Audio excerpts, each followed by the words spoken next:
بسم الله، السلام عليكم ورحمة الله تعالى وبركاته. أعزائي التلاميذ، مرحبا بكم معي من جديد في هذا الفيديو التعليمي اللي غادي نقدم لكم فيه لا كوريكسيون ديال الدوفوار نيميرو 3 ديال لا دوزيام اني كوليج مسلك دولي في المادة ديال فيزيك شيمي. الوغ بداية هذا الامتحان اللي كتشوفوا قدامكم في الشاشة غتهبطوا لتحت لوحة الوصف، غتلقاو تما الرابط ديالي على الفيسبوك الصفحة ديالي، غتضغطوا على الرابط وغتلقاو الامتحان مباشرة على شكل صور، تيليشارجيو عندكم وخدموه في الدار.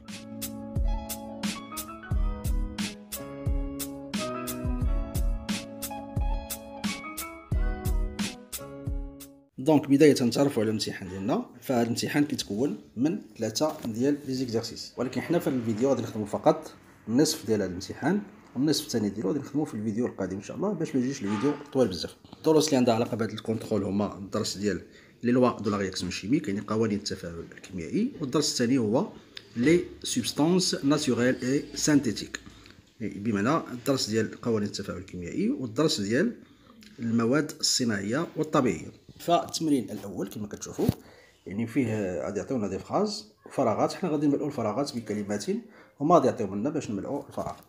بالنسبه للسؤال الثاني من هذا التمرين الاول répondre par vrai ou faux، غادي يعطيونا دي فراز on va répondre par vrai ou faux، يعني سهل. بالنسبه للسؤال الثالثه لا سي لي سوبستانس شيميك سويفونت او ناتوريل اي سانتيتيك، غادي يعطيونا واحد العدد ديال لي سوبستانس، حنا غادي نكلاسيهم سولون كيل سوا ناتوريل او بيان سانتيتيك. هذا بالنسبه لإكزرسيس نيميرو 1. إكزرسيس نيميرو 2 فيه بارتي A وفيه بارتي B.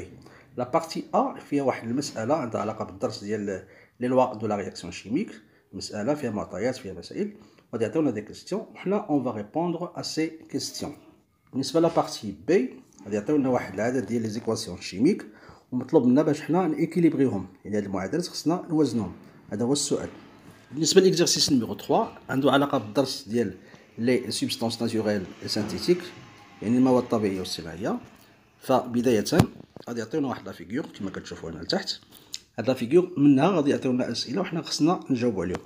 الاسئله هما هادو كما كتشوفوا هما، غادي يعطيونا دي كيسيون اون دوا ريبوندر ا سي كيسيون ا بارتير دو لا فيغور. دونك هذا هو الامتحان كما كتشوفوا كامل، عطيتكم فكره عليه. في هذا الفيديو كما قلت لكم غادي نخدموا ان شاء الله النص ديالو، وفي الفيديو القادم ان شاء الله غادي نكملوا التصحيح ديال الامتحان كله. فابقوا معي اعزائي التلاميذ، ما تمشيوش بعيد، كملوا لا فيديو حتى الاخر، راه اكيد غادي تحت لكم الفرض بحالو اولا 90% غادي يكون بحالو، لهذا تبعوا حتى النهايه وبالتفصيل. Commençons par l'exercice numéro 1. Complétez les phrases suivantes en utilisant les mots suivants. يعني أتمم الجمل التالية باستعمال الكلمات الآتية. لا ماس كتعني الكتلة، ترانسفورماسيون هي التحول، إيغال تساوي أو لا مساوية، أتوم هي الذرات، موليكول كتعني الجزيئات، برودوي هي النواتج، نومبر هو العدد. Alors نبداو بلا فراز الأولى. Lors d'une transformation chimique, il y a conservation des. Cela veut dire que l'on retrouve dans les mêmes atomes, même nature et même que dans les réactifs. Alors ما كرهش ديروا بوز لا فيديو وتحاولوا تجاوبوا بنفسكم على هذا الشيء هذا. Vous allez deviner les réponses ومن بعد تلقوا لا فيديو باش تشوفوا التصحيح. Donc on va dire lors d'une transformation chimique il y a conservation de quoi؟ فكروا مزيان. Très bien, des atomes. يعني في التفاعل الكيميائي تنحفظ الذرات. Cela veut dire que l'on retrouve dans les produits يعني كنلقاو في النواتج les mêmes atomes que dans les réactifs. نفس الذرات اللي كاينه في المتفاعلات، يعني même nature et même nombre، نفس الطبيعه ديال الذرات ونفس العدد ديال الذرات. On relit la phrase. Lors d'une transformation chimique, il y a conservation des atomes يعني انحفاظ الذرات. Cela veut dire que l'on retrouve dans les produits كنلقاو في النواتج les mêmes atomes, c'est-à-dire même nature et même nombre que dans les réactifs. هنا غادي ناخذ واحد المثال باش نقدروا نفهموا هذا القانون ديال التفاعل الكيميائي، يعني قانون انحفاظ الذرات نوعا وعددا. لا كونسيرفاسيون دي اتوم اون ناتور اي اون نومبر. غناخذ واحد المثال، واحد النموذج. هاد لا رياكسيون شيميك ديال الكربون مع لو ديوكسيجين كتعطينا ديوكسيد دو كربون، كما كتلاحظوا هذا هو البيلون كربون بلس ديوكسيجين كيعطينا ديوكسيد دو كربون. لاحظوا معايا هادو كيتسموا المتفاعلات وهادو النواتج، يعني لي رياكتيف وهادو لي برودوي. لاحظوا معايا مزيان هاد لي رياكتيف شنو هما الانواع ديال الذرات اللي كاينين عندنا. لو كربون اي لوكسيجين. الانواع اللي عندي في لي برودوي هما لو كربون اي لوكسيجين. اذا كتلاحظوا ان الذرات هما نفسهم اللي في المتفاعلات هما نفسهم اللي كاينين في النواتج، يعني ما تغيروش. نشوفوا دابا العدد، هنا ذره واحده الكربون، هنا ذره واحده الكربون، هنا ذرتين من الاكسجين، وهنا ايضا ذرتين من الاكسجين، يعني كاين واحد الانخفاض ديال الذرات نوعا وعددا. دونك هذا نموذج كيبين لنا هذا القانون ديال التفاعل الكيميائي ديال لا كونسيرفاسيون دي زاتوم اون ناتور اي اون نومبر. يعني كاينه كونسيرفاسيون ديال لي زاتوم، ولكن ما كايناش كونسيرفاسيون ديال لي موليكول، حيت لي موليكول اللي عندنا هنا ماشي هما اللي هنا، يعني كيتغيروا كياخذوا شكل جديد. دونك لي موليكول ne se conservent pas mais les atomes se conservent en nature et en nombre. الان نشوفوا معايا دابا ليكواسيون بيلون. ليكواسيون بيلون هي اللي كتكون باش بالرموز الكيميائيه، سيتادير بلي فورمول شيميك. لاحظوا معايا سي بلس او 2 كتعطينا سي او 2. شحال عندنا ديال الكربون؟ عندنا ان اتوم دو كربون. ملي ما كيكون حتى شي حاجه هنا كيعني ان كاينه ذره واحده. هنا عندنا او 2 بمعنى ذرتين ديال الاكسجين، هنا سي او 2 سي ما كاين حتى شي حاجه، دونك ذره واحده من الكربون، وهنا او 2 كتعني ذرتين من الاكسجين. يعني حتى في هذه المعادله كتبين لنا القانون ديال الانخفاض ديال الذرات نوعا وعددا. La deuxième phrase. Lors d'une, les atomes présents dans les réactifs s'assemblent pour former de nouvelles les produits. Alors, فكروا مزيان. Lors d'une transformation, les atomes présents dans les réactifs s'assemblent pour former de nouvelles molécules. يعني في أثناء التفاعل الكيميائي، أثناء التحول، الذرات اللي كتكون في لي رياكتيف في المتفاعلات كتجمع باش كتكون لنا جزيئات جديدة يعني في النواتج. دونك lors d'une transformation يعني أثناء التحول الكيميائي les atomes présents dans les réactifs s'assemblent pour former de nouvelles molécules dans les produits. هنا ما داروش واحد الكلمة dans les produits، يعني أثناء التفاعل الكيميائي الذرات تتجمع لكي تكون جزيئات جديدة في النواتج. La phrase 3. Comme il y a conservation des atomes lors d'une transformation chimique, il y a aussi conservation de la masse. كيف ما كاين واحد الانخفاض ديال الذرات اثناء التحول الكيميائي، كاين ايضا واحد القانون ثاني هو قانون انخفاض الكتله. La conservation de la masse. La masse des produits est exactement égale à celle des réactifs. كتعني هذه الجمله ان كتل النواتج تساوي تماما كتل المتفاعلات. Comme il y a conservation des atomes lors d'une transformation chimique, il y a aussi conservation de la masse. كيف ما كاين انخفاض ديال الذرات كاين ايضا انخفاض الكتله. La masse des produits est exactement égale à celle des réactifs. Très bien. Passons maintenant à l'exercice numéro 2, répondre par vrai ou faux. La première phrase, la fusion est une réaction chimique بمعنى الانصهار هو تحول أو تفاعل كيميائي.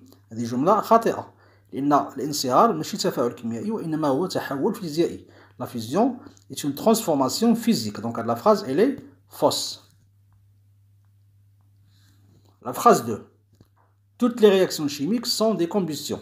يعني قالك جميع التفاعلات الكيميائية هي عبارة عن احتراقات، وهذه جملة خاطئة أيضا، لأن التفاعلات الكيميائية ليس فقط الاحتراقات، هي الاحتراقات تفاعلات كيميائية، ولكن ليس كل التفاعلات الكيميائية هي احتراقات. يعني كاين أنواع أخرى للتفاعلات الكيميائية اللي هي ليست احتراقات. Donc c'est une phrase fausse. La phrase 3. La masse des réactifs disparus est inférieure à la masse des produits formés. بمعنى أن كتلة المتفاعلات التي اختفت هي أصغر من كتلة النواتج التي تكونت، وهذه جملة بطبيعة الحال خاطئة، لأن كما قلنا في القوانين ديال التفاعل الكيميائي أن الكتلة تنخفض، يعني كتل المتفاعلات مساوية لكتل النواتج، دونك هذه جملة خاطئة. La phrase 4. Au cours d'une transformation chimique, le nombre et la nature des atomes se conservent. يعني أثناء التفاعل الكيميائي العدد وطبيعة الذرات تنخفض. هذه جملة صحيحة. هذا هو القانون الأول ديال التفاعل الكيميائي، وهو أن الذرات تنخفض أثناء التفاعل الكيميائي، يعني نوعا وعددا. النوع ديال الذرات المتفاعلات هو نفس النوع ديال الذرات ديال النواتج، وحتى العدد ديال كل نوع في المتفاعلات كيساوي نفس العدد ديال كل نوع في النواتج. Donc on va écrire vrai. Question numéro 3. Classez les substances chimiques suivantes en naturel et synthétique. يعني غادي نقسموا هاد لي سوبستانس اللي عندنا هنا اون ناتوريل يعني طبيعيه و سانتيتيك يعني صناعيه. فنبداو بالبلاستيك. البلاستيك هو ماده كيصنعها الانسان فهو اذا صناعي دونك سانتيتيك. لير هو الهواء il est naturel bien sûr. لو فير هو الزجاج هذا كيصنعو الانسان انطلاقا من الرمل فهو اذا صناعي دونك سانتيتيك. Le sang ou الدم, il est naturel. L'eau, الماء, naturel bien sûr. L'aspirine هو داك الدواء اللي كنشربوه باش كنحيدو لي مو دو تيت يعني حريق الراس فهو إذا دواء الإنسان كيصنعو فهو إذا سانتيتيك. لو بابي هو الورق تا هو مصنوع دونك سانتيتيك. لونكر دو ستيلو هو المداد القلم هو أيضا صناعي فهو إذا سانتيتيك. Donc l'air, le sang et l'eau sont des substances naturelles. Les substances synthétiques qu'on a dans cette liste, on a le plastique, le verre, l'aspirine et l'encre de stylo. C'est très bien.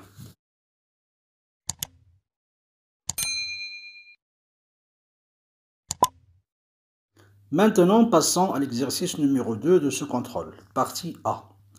Lors de la combustion de 30 g de gaz butane, C4H10, dans une quantité suffisante de dioxygène, O2, se produit 41 g de dioxyde de carbone, CO2, et de 15 g de vapeur d'eau, H2O.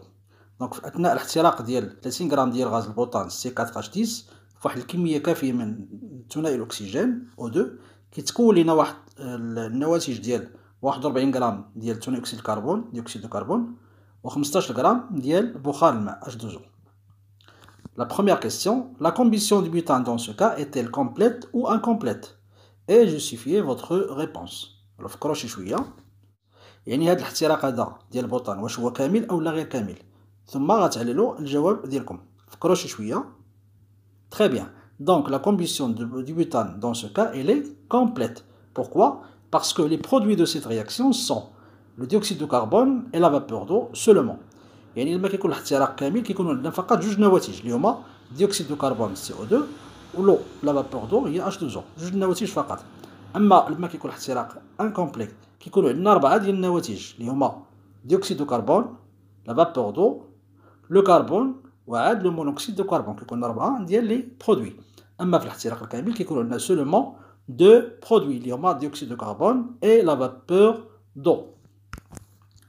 Donc on va dire que la combustion dans ce cas est complète. Pourquoi? Car on a comme produit le CO2 et le H2O seulement. Et les produits de cette réaction, on a seulement le dioxyde de carbone et l'eau seulement. Question numéro 2. Déterminer les réactifs et les produits. On a dit que les réactifs, on a dit que les produits, il y a un nawatij. Donc, on a comme réactif le butane C4H10 et le dioxygène O2. هذوما المتفاعلات يعني البوتان C4H10 وثنائي الأكسجين. Les produits, on a le dioxyde de carbone CO2 et l'eau H2O. يعني هذوما النواتج ديال هذا التفاعل. يعني ثنائي أكسيد الكربون CO2 والماء H2O. 3. Donner l'expression écrite de cette réaction. يعني غنديرو التعبير الكتابي ديال هذه المعادلة ديال التفاعل. وهذه كتكون بطبيعة الحال باش بالكلمات وليس بالرموز الكيميائية. دونك هذه هي ليكسبرسيون اكريت ديال لا رياكسيون شيميك ديالنا. هنا كنكتبوا لي رياكتيف اللي عندنا اللي شفنا الفوق هنا يعني لو بيوتان بلس لو ديوكسيجين وكنديروا واحد لا فلاش وهنا كنديروا السميات ديال لي برودوي اللي عندنا اللي هما ديوكسيد دو كربون بلس لو. 4. Écrire l'équation bilan de cette réaction. دابا هنا في هذه الحالة غادي نكتبوا المعادلة الحاصلة يعني بالرموز الكيميائية. دونك أعزائي التلاميذ هذه كما كتشوفوا ليكواسيون bilan de cette réaction. عندنا 2C4H10 plus 13O2 كتعطينا 8CO2 plus 10H2O. دونك كما كتلاحظوا هادو هما المتفاعلات اللي عندنا C4H10 و O2 حنا درناهم كيعطيونا CO2 plus H2O. هاد الأعداد اللي كتشوفوا بالأزرق هادو هما المعاملات باش كنوازنوا المعادلة ديالنا. إذا طريقة الموازنة هادي خصها فيديو خاص بها باش نشرح لكم طريقة الموازنة. دابا اللي غتفهموا هو أننا في هاد المعادلة طبقنا قانون التفاعل الكيميائي اللي هو انحفاظ الذرات نوعا وعددا. فهنا عندي الكربون حتى هنا عندي الكربون، هنا عندي H حتى هنا كاينه H، هنا عندنا في المتفاعلات O، في النواتج أيضا كاينه O. ولكن خصو يكون نفس العدد ديال كل نوع ديال الذرات اللي في المتفاعلات هو نفسه اللي كاين في النواتج. مثلا الكربون شحال عندي هنايا؟ عندي سي 4 ملي كنضربها في 2 كتولي هي 8. هنا شحال عندنا 8 ديال سي، دونك مقادين.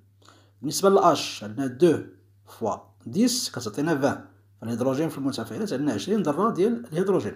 في النواتج عندي 10 في 2 20 حتى هما، يعني نفس العدد ديال الهيدروجين اللي عندنا في النواتج. بالنسبه للاكسجين 13 فوا 2 شحال هي؟ 26. دونك 26 ذرات أكسجين في المتفاعلات. في النواتج شحال ندير الأكسجين؟ عندي هنا 8 في 2 هي 16، وهنا 10 في 1 هي 10، إلا جمعتي 16 مع 10 هي 26. دونك حتى الأكسجين مقاد. ولكن الطريقة باش كنوازنو هذه خصها كما قلت لكم فيديو خاص لأن كتحتاج الكثير من الشرح. فإن شاء الله في الفيديو القادم اللي غنديرو فيه التتمة ديال التصحيح غادي تشوفوا طريقة الموازنة ديال المعادلات. Maintenant, la question 5. Calculer la masse MO2 du dioxygène disparaissant. بمعنى غادي نحسبوا كتلة الأكسجين التي تفاعلت في هذا التفاعل الكيميائي. وأنا غنطبقوا واحد القانون اللي هو القانون الثاني ديال التفاعل الكيميائي، هو قانون انخفاض الكتلة. اش كاين هذا القانون؟ أن مجموع كتل المتفاعلات يساوي مجموع كتل النواتج.